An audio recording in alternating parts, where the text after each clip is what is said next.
Hello అందరికీ, ఈరోజు నేను మీకు ఒక హెల్దీ బ్రేక్ఫాస్ట్ చూపిస్తున్నానండి. అవేంటో తెలుసా? సజ్జలండి. బాజరా అని కూడా అంటారు. ఈరోజు సజ్జలతో నేను దోశ చేశానండి. ఎలా చేశానో చూపిస్తున్నాను. 2 కప్పుల సజ్జలు, 1 కప్పు మినప్పప్పు, 1/2 కప్పు బియ్యం, కొద్దిగా మెంతులు తీసుకున్నానండి. వాటన్నింటిని నైట్ అంతా నానబెట్టేసుకున్నాను.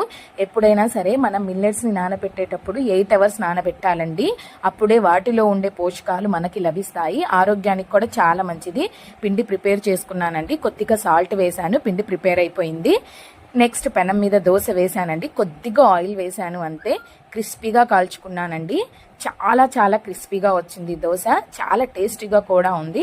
పుట్నాల చట్నీ చేశాను. ఇక్కడ వచ్చేసి నిమ్మకాయ పచ్చడి అండి.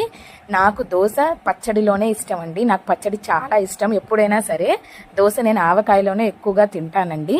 నాకైతే చాలా నచ్చిందండి ఈ సజ్జల దోశ. చాలా టేస్టీగా ఉంది. సూపర్ టేస్ట్ అసలు.